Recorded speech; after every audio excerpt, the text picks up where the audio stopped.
Hello, today is November 3rd, and we are reading our second reading for this Sunday, All Saints Sunday. Our second reading is Revelation chapter 21, verses 1 through 6a. I saw a new heaven and a new earth, for the first heaven and the first earth had passed away, and the sea was no more. And I saw the holy city, the new Jerusalem, coming down out of heaven from God, prepared as a bride adorned for her husband. And I heard a loud voice from the throne saying, "See, the home of God is among mortals. He will dwell with them, they will be his peoples, and God himself will be with them. He will wipe every tear from their eyes. Death will be no more. Mourning and crying and pain will be no more, for the first things have passed away." And the one who was seated on the throne said, "See, I am making all things new." Also he said, "Write this, for these words are trustworthy and true." Then he said to me, "It is done. I am the Alpha and the Omega, the beginning and the end." The word of the Lord. Thanks be to God. We have this text from Revelation, and it is one of the few times, in fact, I think that the lectionary really goes into Revelation as a whole, as a book that we read in our church services. I would say that for most of us, as Lutherans or Protestants, maybe more mainline Protestants, most of us don't spend much time in Revelation. There's maybe a lot of confusion about what this book is all about, a lot of strange imagery that seems unconnected or irrelevant to the message of Jesus. A lot of the time there's this connotation of those who spend a lot of time on Revelation that it is always, and this is true of some who spend a lot of time on Revelation, that they are always looking for ways to interpret Revelation and read the newspaper as if it is directly related to Revelation every single time.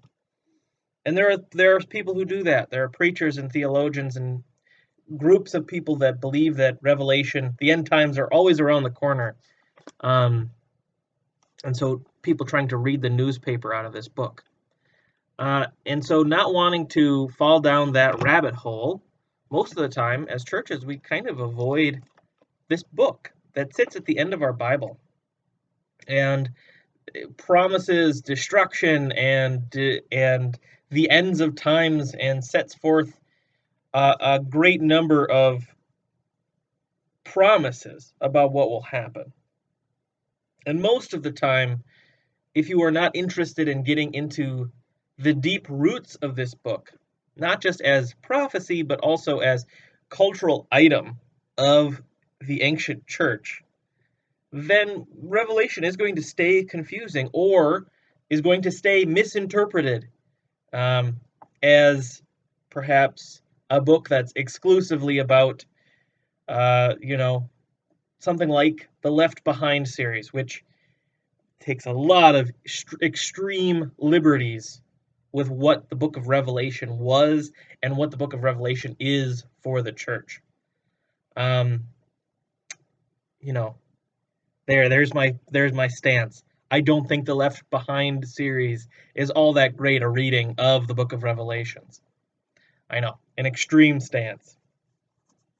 But we have this end point, and here's where maybe we should be led toward when we read the book of Revelation. That all that confusion and chaos and destruction that we characterize with the book, that we those images of the four horses of the apocalypse, the end point is not in the apocalypse, is not on the destruction of the world or the deaths of people. It is here in chapter 21 and 22 that we understand that all of it was not God's purpose, was not God's end point.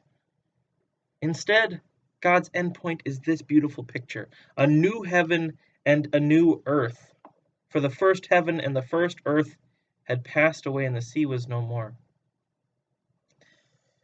And the promise here is that in the coming resurrection, all of creation is going to be resurrected. And that God is resurrecting us not for a life like this one. And this is where we get our connection to All Saints Sunday.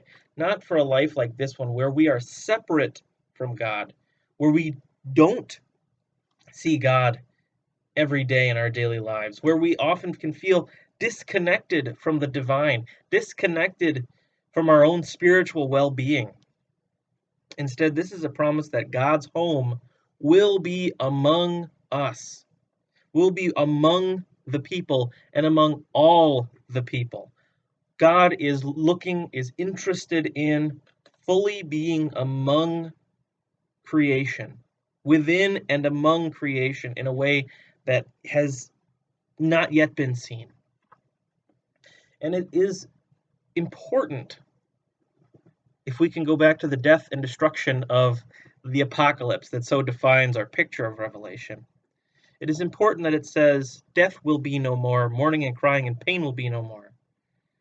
And what this book is testifying is, once you hear this story, once you hear the end point, once you refer to the goal of God's reconciliation with the world, it's not that we're not going to be sad or in pain or crying. When we celebrate All Saints Sunday, we are commemorating the people we have lost. Tears are shed. But the promise that there will be something new, the point is saying, yes, these things still exist, but there will come a time when they will not. And so this story in Revelation is not telling us not to mourn because of the resurrection or because of this promise about what will be. Instead, it is a promise that in time the tears will be wiped away. In time, death will be no more.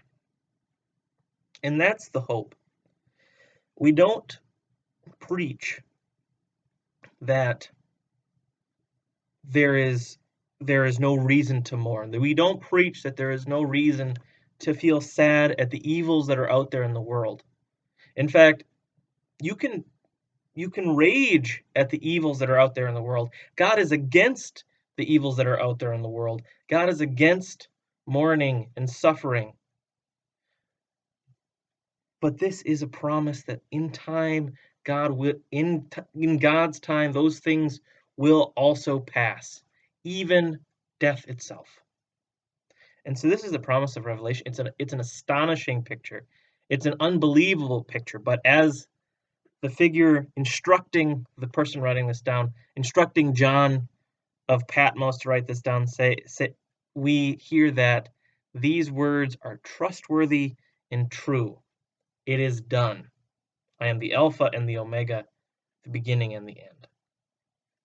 That's all for today. I hope you're having a good one. I'll see you later.